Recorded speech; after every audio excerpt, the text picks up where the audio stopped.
先日投稿されたガーテン・オブ・バンバンラストチケット・トゥージ・アビスの公式ティザーに映る既視感のあるクリーチャー。過去に公開されたバンバンとフランボが融合したような存在とよく似ています。このチャンネルでも様々な角度からその正体について考察してきましたが、今回の姿は明らかに過去のものとは異なり、一見するとモデル変更のようにも見えます。では、これは単なるモデル変更なのか、それとも別の狙いがあるのか、このティザーとともに確認していきましょう。なお、この動画ではタイトルが長いため、バンバン9と呼称します。永遠に一緒？このティザーの投稿には、永遠に一緒？という疑問形の文章が添えられていました。ここに強い違和感を覚えます。なぜ疑問形なのでしょうか。これは、一緒にならない未来の可能性が残されていることを示唆しているとも読み取れます。何を指しているかも定かではありませんが、ティザーの内容から見て、このクリーチャーに関する文面である可能性が高いでしょう。仮にこのクリーチャーがバンバンとフランボの融合体であるならば、その関係は永続ではなく、分裂する未来を含んでいることになります。公式ソングのユーフォリックデイズでは、相手との決別を示す歌詞が登場しています。もうあなたとは終わったから、これからは幸福な日々が待っている。この歌詞からも、バンバンとフランボの決別を示しており、分裂とも重なります。ティザーが示すのは物理的な分裂、歌詞が示すのは感情的な決別。この2つがリンクしていると考えると、バンバン9ではこの2人の分裂が描かれる可能性が高いと言えるでしょう。このことから、このクリーチャーはバンバンとフランボの融合体である可能性がより強まります。バンバンとフランボ。今回のデザインは、以前と比較してもバンバンとフランボの特徴がより明確になっています。体の配色もヘリッシュバンバンとフランボが半分で分かれたような構造になっています。また、コンセプトアートを手掛けるジェラルド氏の過去のファンアートとも非常に近く、このデザインが採用されている可能性は高いでしょう。質感もよりリアルに寄せられており、過去にヘリッシュバンバンのモデルが変更された前例を踏まえると、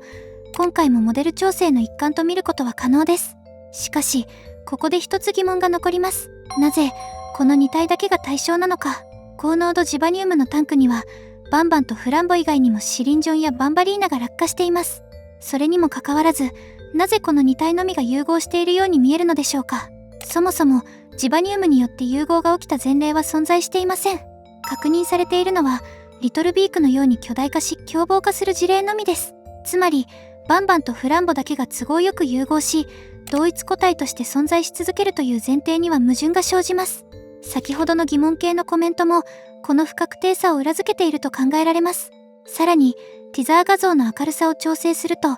背後にリトルビークの姿が確認できます。ジバニウム落下の前例として参照できる唯一の存在が、なぜこのタイミングで同時に映っているのか。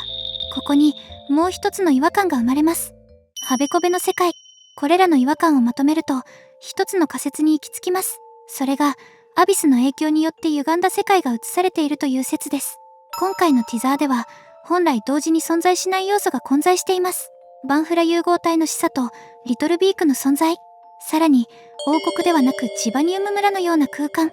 これらは時系列や空間の整合性が取れていません。トレーラーでも、車や剣の異常な変化が確認されており、人間の足が映り込むなど、世界観の歪みはすでに描写されています。さらに、前回投稿された謎のロボットの存在も、世界観から見て異質です。仮に制作可能だとしても、それはブラシスタの領域になりますが、それでもなお異物であることに変わりはありません。もしこれらが全て本編に登場するのであれば、バンバン9はかなりカオスな展開になるでしょう。しかし、これらをアビスによる影響と捉えることで、一連の違和感に説明がつきます。つまり、このティザーは本編の事実そのものではなく、アビス視点で歪められたイメージカットである可能性が高いです。本編では、不思議の国のアリスのように、あべこべなアビスの中を進む構造になっていると考えることができます。この前提に立てば、本編との対比としてアビスの異常さが際立ち、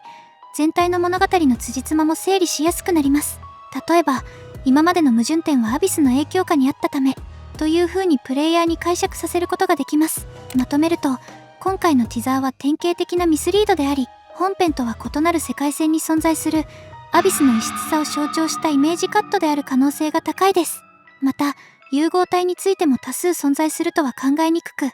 モデルデザインの調整が行われた可能性も依然として残っています。個人的には、以前のモデルにはストーリー性が感じられて魅力的でした。タンクから何かが出ている痕跡、壁から屋根伝いに伸びるジバニウム、